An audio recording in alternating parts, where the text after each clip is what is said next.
Part 1. The collective of dread analysts had existed for longer than most universes had been burning. They were not creatures of flesh or bone. They were beings of pure thought, ancient minds that drifted through the spaces between dimensions like cold winds through empty hallways. Their purpose was simple and absolute. They studied fear. For 11,000 dimensions and countless billions of years, they had watched every kind of creature that could think and feel. They had seen terror in forms beyond counting. They had documented the fear of death, the fear of pain, the fear of being alone, the fear of the dark places between stars. They understood fear the way a river understands flowing downward. It was simply what they did. It was what they were. And in all that time, across all those worlds, they had learned one truth that never changed. When a creature felt enough fear, it stopped. It ran away, or it went still as stone, or it gave up completely. This was the law of all thinking minds. Fear existed to keep creatures alive, and it did this by making them protect themselves above all other things. This was beautiful to the collective. This was elegant. This was the way the universe worked. Senior analyst Horrell was the one who found the anomaly. She had been scanning a small dimension, a young and unremarkable pocket of space that held only a few scattered galaxies. In one of those galaxies, around an ordinary yellow star, there was a small blue planet covered mostly in water. The creatures there called it Earth. Horrell almost passed it by. The dominant species was barely intelligent by the standards of the multiverse. They lived short lives. They had only just begun to leave their own planet. They were fragile, easily killed by temperature changes, lack of water, or simple falls from small heights. There was nothing special about them. Then her instruments detected something that made no sense. A structure was burning. The humans called it an apartment building. Fire was consuming it floor by floor, and the heat inside had reached levels that would kill any human within minutes. Horrell watched the creatures flee from the building, running out into the night with their young clutched in their arms. This was correct. This was what fear was supposed to make them do. But then one human stopped running. He was wearing special clothing that the humans used to fight fires. He stood at the edge of the burning structure, and Horrell scanned his biological readings with growing confusion. His heart was beating so fast it was nearly vibrating. His body was flooded with chemicals that signaled extreme danger. Every part of his physical form was screaming at him to run away. His fear response was at maximum. And then he ran into the fire. Horrell checked her equipment. It had to be malfunctioning, but the readings held steady. The human was terrified. He knew he might die, and he was charging deeper into the burning building, searching room by room, calling out in his crude language for anyone who might be trapped inside. He found a child behind a door that was already starting to char. He wrapped his body around the small human to shield it from the flames. He carried it out through a hallway that was collapsing around him. He emerged from the building with his protective clothing smoking, and his skin burned in several places. He handed the child to other humans who were waiting outside. And then, while medical workers tried to treat his wounds, he pulled away from them and ran back inside. Horrell watched him do this 4 more times. She ran the recordings over and over. She analyzed every data point. There was no error. The human had been experiencing absolute terror, the kind of fear that should have made movement impossible. But he had kept moving anyway. He had moved toward the danger, not away from it. This violated everything the collective understood about conscious minds. Horrell immediately flagged the incident for review. Within what humans would measure as a few hours, the entire leadership of the collective had gathered to examine her findings. They were beings who had seen everything, who had studied fear in creatures made of light and creatures made of crystal and creatures made of pure mathematical thought. Nothing surprised them anymore. This surprised them. They began searching for more examples, certain that this firefighter must be some kind of mutation, a broken specimen that had lost the ability to feel fear properly. But the more they looked, the more they found. The examples were everywhere on this small blue planet. They found a mother who had lifted a ground vehicle off her child, a feat that should have been physically impossible, while every cell in her body was flooded with terror. They found soldiers who had thrown their own bodies onto explosive devices to shield their companions, making a conscious choice in the span of a heartbeat to die so that others might live. They found ordinary humans with no special training who had run toward the sound of violence to help strangers, even though they knew they might be killed. In each case, the pattern was the same. The fear was real, the fear was overwhelming, and the humans acted anyway. The collective's most senior analyst, an ancient mind called the Weigher of Terrors, reviewed the data in silence. The others waited. The Weigher had been studying fear since before the first stars of this dimension had ignited. If anyone could explain this anomaly, it would be her. But when the Weigher finally spoke, her voice carried something the others had never heard from her before: uncertainty.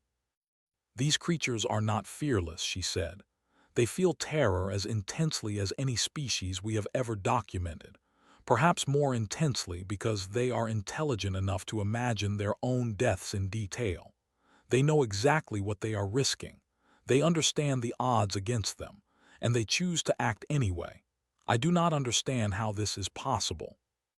The collective deliberated. They argued. They proposed theories and dismantled them. Some suggested that humans must have a defective fear response, one that failed to properly inhibit action. But the biological readings made this impossible. The fear was working exactly as intended. It was simply being by something else. Finally, they made a decision. They would send a research team to Earth. They would establish a hidden observation station and study these strange creatures directly.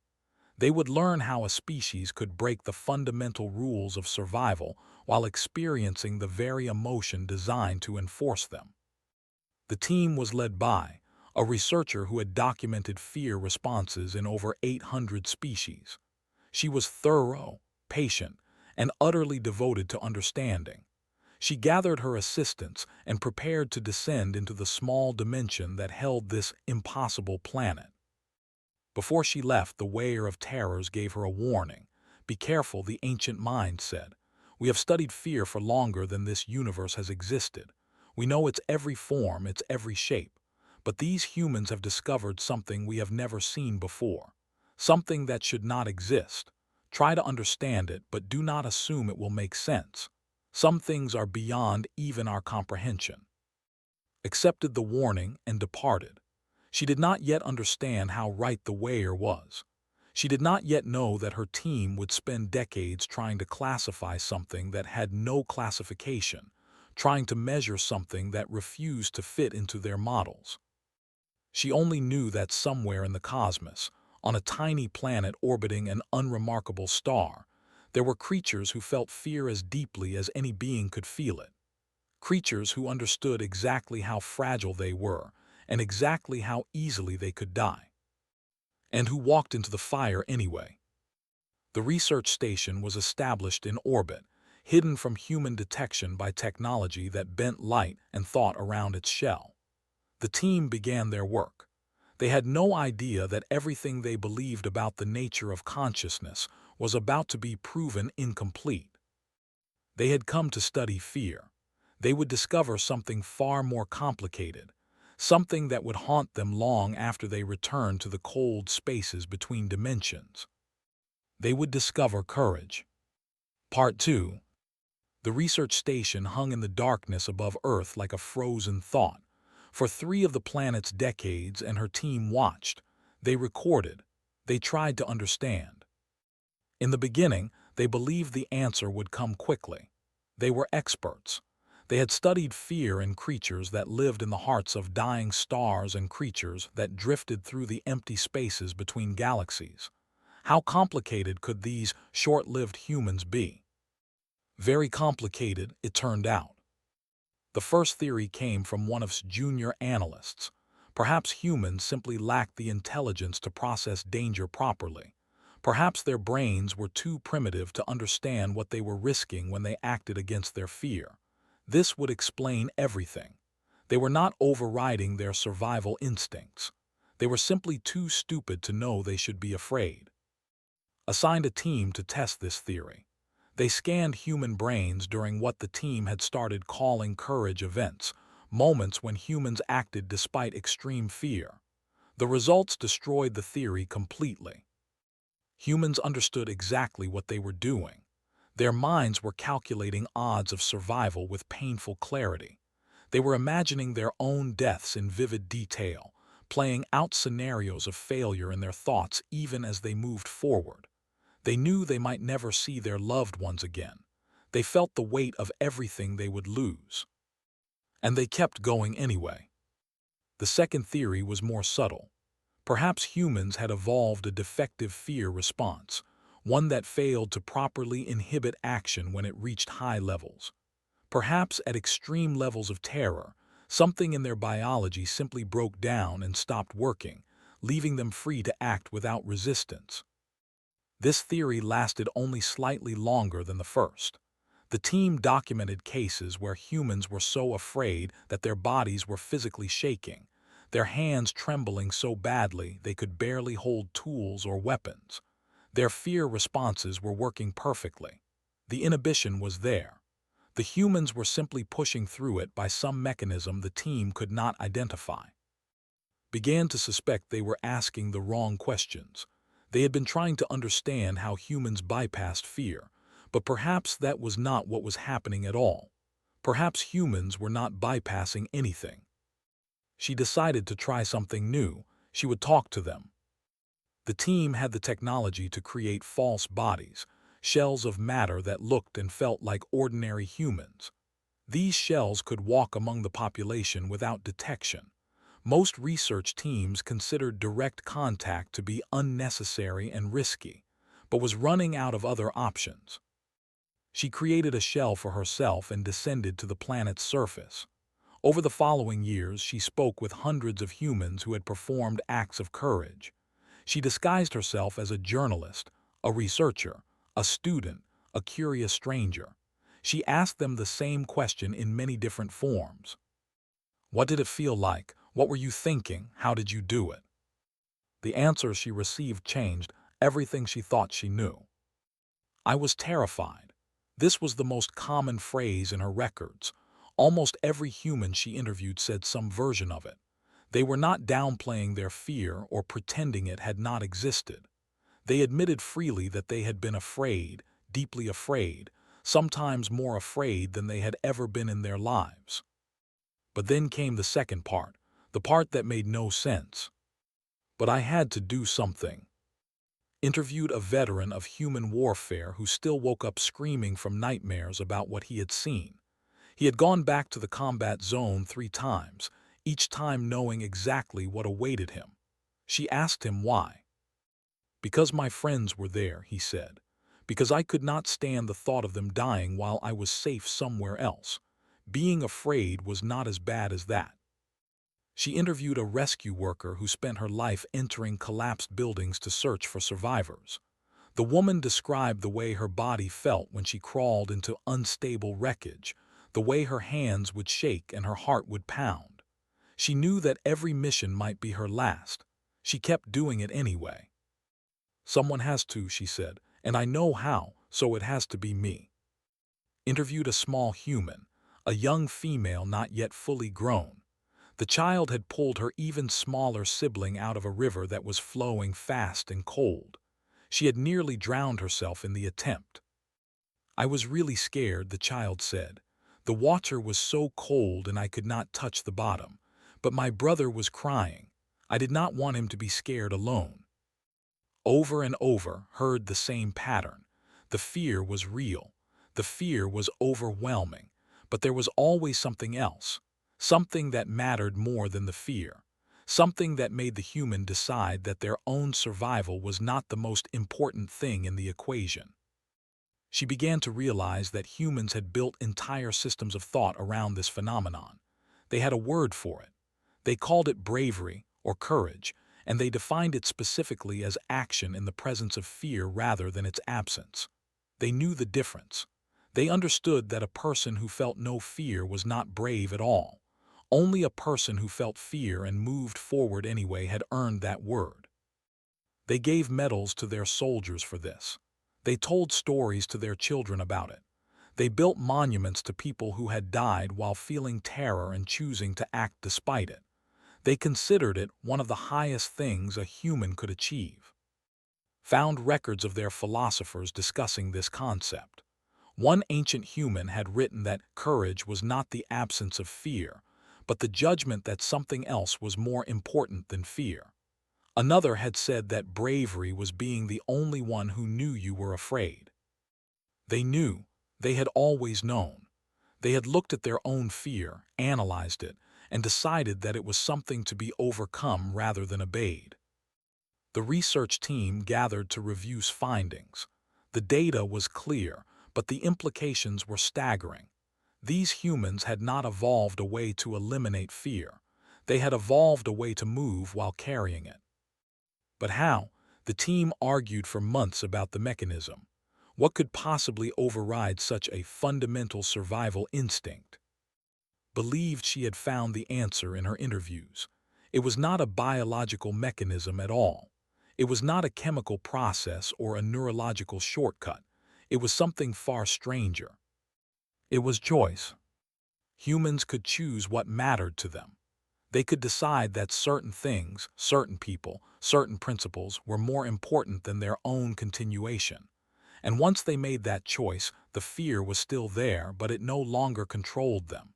It became just another sensation, like pain or cold, something to be endured rather than obeyed. She submitted her preliminary report to the collective. The response was immediate and intense. Her findings were reviewed, challenged, debated, and reviewed again. Many members of the collective refused to accept them. A conscious mind choosing to override its own survival programming. Impossible, illogical, against every principle they had established over billions of years of study. But the data was undeniable. 17 million courage events documented. 17 million instances of humans feeling maximum fear and acting anyway. The collective requested more research. They wanted every detail, every angle, every possible explanation. Returned to her work with new determination. She did not know that her findings would eventually force the collective to rewrite everything they understood about the nature of consciousness. She did not know that these small, fragile, short-lived creatures would teach ancient beings a truth they had never imagined. She only knew that she had found something remarkable, something that should not exist but did, something that made her feel, for the first time in her long existence, a strange new sensation she did not have a name for. Later, she would recognize it as wonder.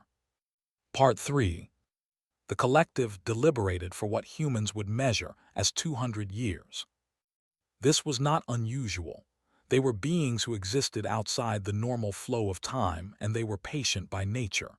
When they encountered something that challenged their understanding, they did not rush to conclusions. They examined every angle. They considered every possibility. They argued and calculated and argued again. But this was different. This was not simply a new data point to be added to their vast archives of knowledge. This was a fundamental challenge to everything they believed about how consciousness worked. And the more they studied it, the more troubling it became.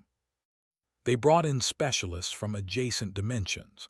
They consulted with entities who had studied other aspects of mortal minds, beings who specialized in love or grief or joy.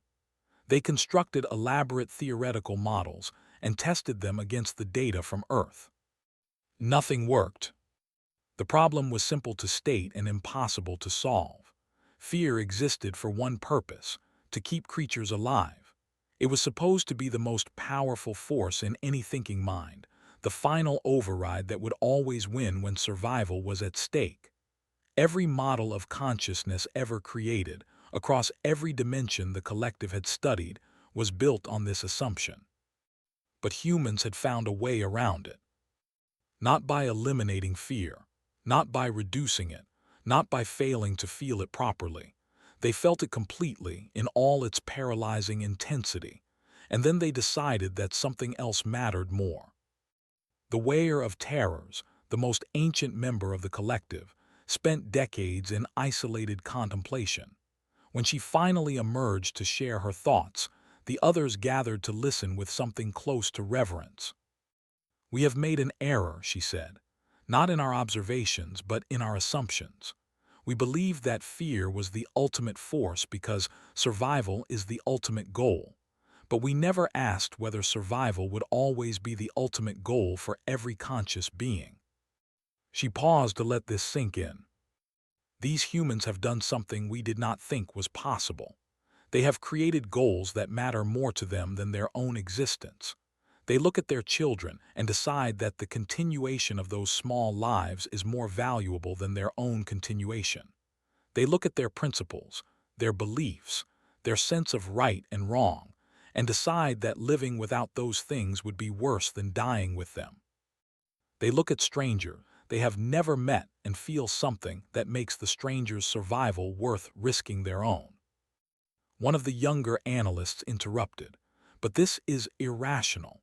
Natural selection should have eliminated any creature that did not prioritize its own survival above all else." The Wearer's response was gentle but firm. "And yet here they are, billions of them, thriving on their small planet, cooperating in vast societies that could never function if each individual only cared about itself. Perhaps what we call irrational is actually a different kind of rationality, one we do not yet understand." The debate continued. Some members of the collective argued that humans were simply a statistical anomaly, a species that had somehow survived despite having a defective relationship with fear. Given enough time, they would be eliminated by more rational competitors. But the data did not support this theory. Humans were not failing. They were succeeding. Their capacity for courage seemed to be one of their greatest strengths, not a weakness. It allowed them to cooperate in ways that purely self-interested creatures could not. It allowed them to build civilizations and maintain them through disasters and wars and plagues. It allowed them to trust each other, because they knew that some members of their species would sacrifice themselves for the group if necessary. Other members of the collective proposed that courage was simply fear of something else, fear of shame or fear of failure or fear of losing loved ones. Perhaps humans were not overriding fear at all, but simply responding to a different fear, one that was stronger than the fear of death. This theory had more support but argued against it. She had spent decades talking to humans. She had heard them describe what courage felt like from the inside. They were not replacing one fear with another. They were doing something more fundamental than that. They were choosing what mattered. The final report took nearly 50 years to write. It was the longest document the collective had ever produced, and it concluded with an admission that would have been unthinkable when the research began. "We have discovered something genuinely new." The report described courage as a secondary response that could override the primary fear directive, but only under specific conditions. When humans perceived that something mattered more than their own survival, they could convert fear from a force that stopped them into fuel that drove them forward. The terror did not disappear. It became part of the engine. This was not a biological mechanism or a neurological accident. It was, as far as the collective could determine, an act of will. Humans had developed the ability to decide what their fear would mean to them. They could take the same sensation that paralyzed other creatures and choose to experience it as proof that what they were doing mattered. The implications of this were staggering. If consciousness could choose its relationship with fear, then fear was not the ultimate force the collective had always believed it to be. It was powerful, yes. It was ancient and deeply rooted, but it was not absolute. It could be transcended. The collective did not know what to do with this information. Their entire purpose was built on the assumption that fear was the most fundamental aspect of mortal consciousness. If that assumption was wrong, then what were they? Some members proposed continuing the study indefinitely. Others suggested that the research should be classified and hidden too dangerous to share widely. A few, very quietly, wondered if perhaps the collective should try to learn from humans rather than simply studying them. In the end, they compromised. The research station was dismantled. The team was recalled.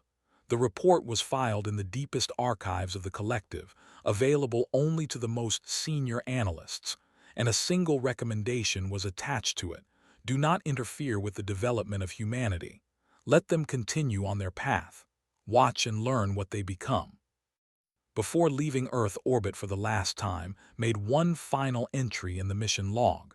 She had spent 30 human years studying these creatures, and she felt she owed them something, a record of what they had taught her. "We came to study fear," she wrote. "We believed we understood it completely. We thought we knew everything there was to know about how conscious minds respond to mortal threat. We were wrong. In this small corner of the multiverse, evolution has produced beings who feel terror as acutely as any species we have ever encountered. They are fragile. They are mortal. They know exactly how easily they can be destroyed. And yet they have developed the ability to look at their own fear, acknowledge its power, and choose to move forward anyway. They do this for their children. They do this for their friends. They do this for strangers they have never met and will never see again. They do this for ideas that exist only in their minds. They do this because they have decided that some things are worth more than their own continuation. We do not have a classification for this. We do not understand how natural selection permitted it to emerge. We do not know if other species in other dimensions might develop something similar. We only know that when we look upon these small, short-lived creatures, we feel something our kind has never experienced before." Paused. She had to find the right word. The collective's language had thousands of terms for different types of fear, but very few for what she was feeling now. She chose carefully. "We feel awe." The research station folded itself into dimensions that humans could not perceive and began its long journey back to the collective. Took one last look at the small blue planet below her. Somewhere down there, at this very moment, a human was probably doing something brave, running into danger to save someone else, standing up for a principle they believed in, choosing to act despite being terrified. She wondered what it felt like. She wondered if she would ever truly understand. Then she turned away and began the journey home, carrying with her knowledge that would disturb the collective for to come. The knowledge that somewhere in the universe, there were beings who had found a way to be greater than their fear. Not by eliminating it, not by ignoring it, but by deciding that courage was more important. Did not know if this made humans special or simply different. She did not know if other species might eventually develop the same capacity. She only knew that she had witnessed something remarkable, something that had changed her understanding of what consciousness could be. She had come to study fear. She had discovered that fear was not the end of the story. For humans, it was only the beginning.